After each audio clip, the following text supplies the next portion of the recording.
Ces déplacements à Kinshasa ne sont plus à compter. La preuve d'une relation de bon voisinage au beau fixe. Ce dimanche matin, le président de la République du Burundi, Evariste Ndayishimiye, est arrivé à Kinshasa pour une visite de travail.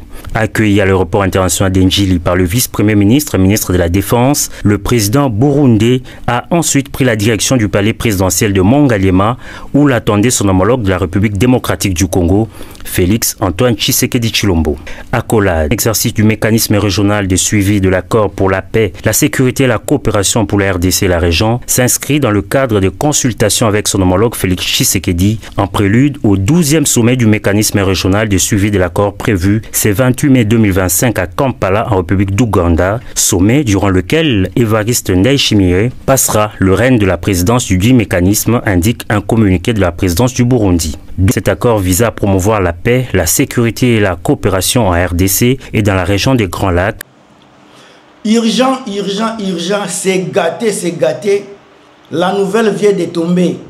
Dans moins d'une semaine, ceux qui habité, vous allez écouter la démission de Tshisekedi Tshilombo comme président de la République démocratique du Congo. Soki makambo naza kolobeza lokutabo la nangati na suka bandeko pobo comprendre loko naza komemela bino. Et avec urgence makambo oyo. Président ya Burundi era yaki na Congo bomituna ayaki kosala nini? Message nini amemelaki président Tshilombo? Message nini ayaki nango oyo bakoki kosolola na telefone te? Po basololaka na telefone tangu bayaki kokota na kosalisa ba FARDC basololaki na telefone. Pourquoi message oyo nde il faut amata avion aya kosolola tête à tête fara na Tshilombo? Bande konangai na pesi na nobino bambote sika boza, merci na soutien na bino na chaîne Oyo Chronique d'Inès TV. Merci na ba nouveau abonné, merci na bino bat boza ko tia ba commentaire na bino pona ko éduquer surtout ba biso oyo tozoye ko la makambo politique. Merci pona ko tia ba commentaire pona ko éduquer ba oyo pe bazana posa ba ye ko la makambo politique pona ko éveiller conscience ya peuple congolais. Merci na bino bat boza ko tia ba j'aime na ba vidéo, bino bat boza ko nini ko partager vidéo, je vous suis tellement reconnaissant. Alors bandeko Sadek na EAC bafandi basololi Sadek oyo ba Angolais, ba Zimbabwe, ba Namibien, ba Sud-Africain, ba soki ba Botswana, bango tout ba pays oyo ezalaka na Afrique ya sud de l'Afrique wana basololi pona makambo ya Congo.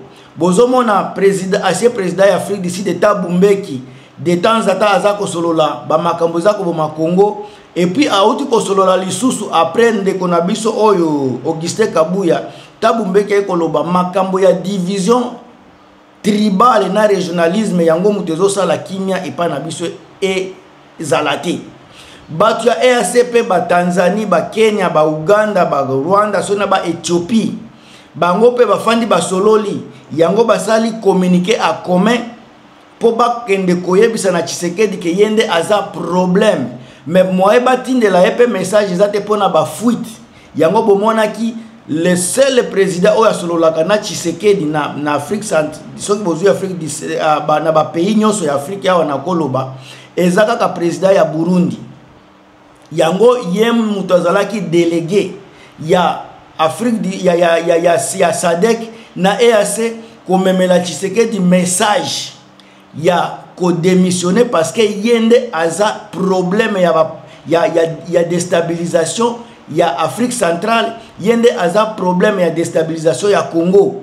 Il n'est pas crédible l'Union africaine kutu baboy kokota makambu na ye balobi il doit démissionner ou bien bango bakokotela bakote sous makambo ya Congo te o ekoya eya boyebi bien que ba pays nyos o eza ba pays limitrophe ya Congo eza ba base arrière naturelle ya Joseph Kabila. Joseph Kabila c'est l'homme oyo aza na crédibilité et pas ba Sadek. Joseph Kabila il a de la crédibilité et pas ba toi EAC. Joseph Kabila a na crédibilité et pas Union africaine. Joseph Kabila a na crédibilité et pas ba américain. Joseph Kabila a na crédibilité et pas nani ya Union européenne Joseph Kabila esika aza kokota na Congo ndenge bomoni akoti na Congo ba casque bleu ba soki bato ya onywana bato baza ko sécuriser ye, c'est que ils ont de l'importance sur Joseph Kabila. Alors message ba memeli Joseph Tshisekedi Chilombolelo pour na démission pour akita alongwa na pouvoir ba ebisi ye boye baza na posa ya kosala nini conférence nationale ba kosolola de nini oyo kosolola basala nini réconciliation nationale na mboka na biso ya Congo, basala pe transition na mboka Congo. Transition il faut salema mais balobi sans Tshisekedi, transition est salema sans Tshisekedi, et puis muto ako diriger transition ako se présenter jamais na ba élection présidentielle ko ezala, parce que ceux qui muto na transition ako préparer ba makambu encore comme héritier comme bato na ba problème. Alors ba condition ba memeli yango wana a démissionner, et puis basala gouvernement ya transition muto kumba transition akoza la présidente après ceux qui un ou 2 ans après wana sika Tshisekedi alongwa na ye na amilongola na ye kaka alongwa a démissionner.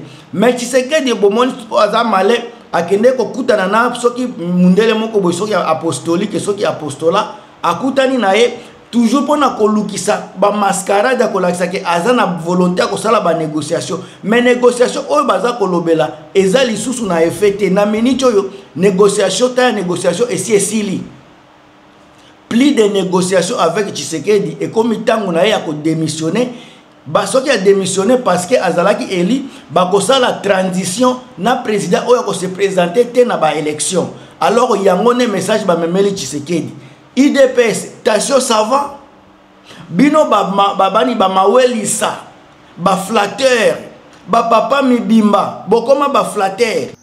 Ce serait toujours des incohérences dans leurs propos, de l'inconstance dans leurs propos, parce qu'en fait, ils disent des choses simplement de façon circonstancielle, simplement parce que, enfin, ils les disent par opportunisme. Et c'est ce que plutôt Augustin Kabouya a fait. Mais nous voulons rappeler à Augustin Kabouya ceci. À Doha, à Washington, ce sont des étrangers qui sont en train de régler les problèmes des Congolais. Donc, qu'ils fassent la même rhétorique à l'endroit de ceux qui sont à Doha ou des Américains qui, à Washington, essaient de pouvoir résoudre les problèmes des Congolais. Qu'ils disent la même chose au président Faure Gnassingbé, qui vient aussi pour régler les problèmes des Congolais, parce qu'ils ne sont pas Congolais. C'est là où se pose le problème de la formation du personnel politique. En France et ailleurs, les responsables politiques sont formés, sont créés. Il y a des incubateurs de formation de politiciens. Ce sont des facultés, des académies de Sciences Po.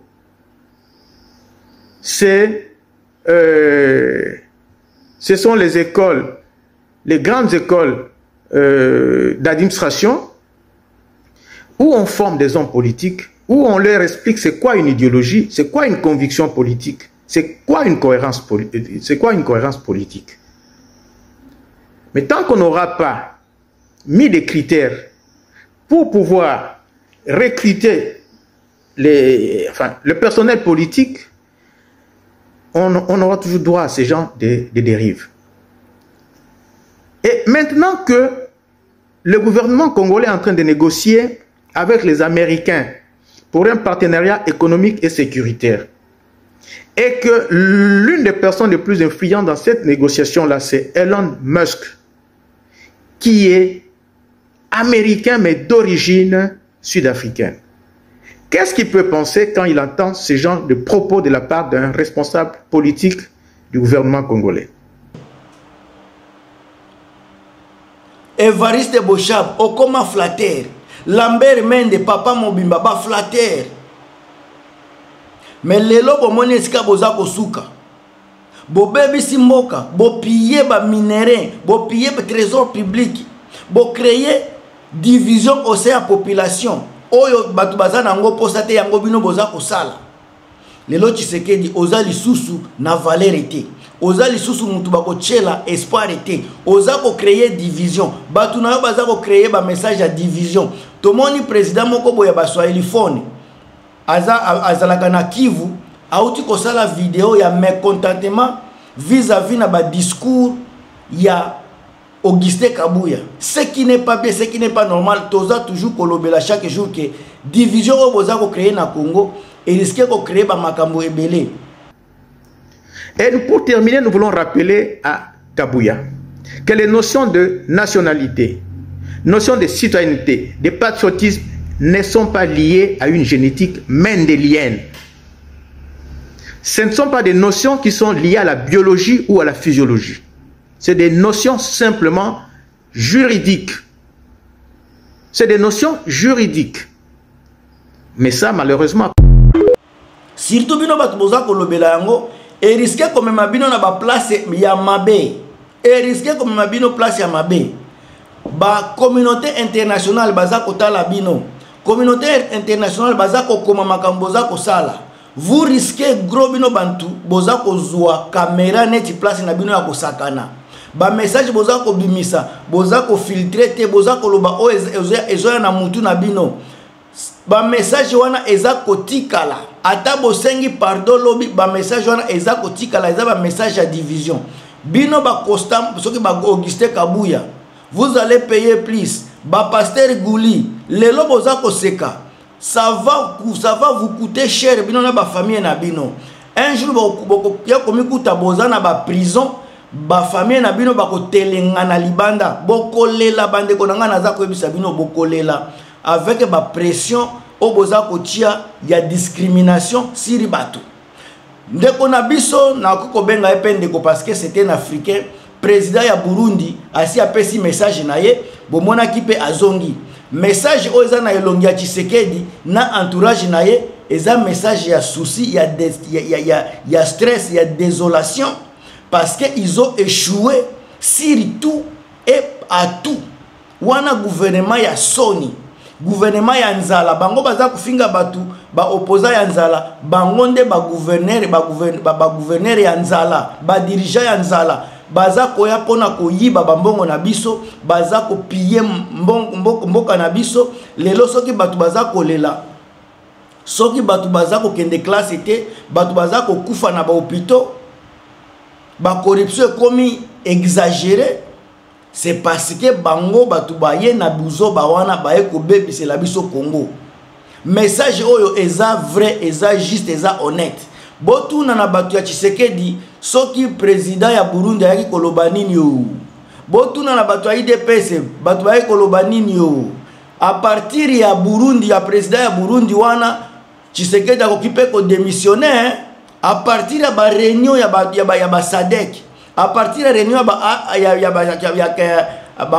état de l'Afrique de l'Est et ASEAN et qui ko bouleverser makambo parce que décision eza ba pays ebele on ande baza ko décider plus de ba 15 pays yo ozana ni pour résister mboka ya kilelo etambolaka na ndenge bino boza ko kanisela te toza ko tambola toza ko mema mboka na biso sur la bonne voie.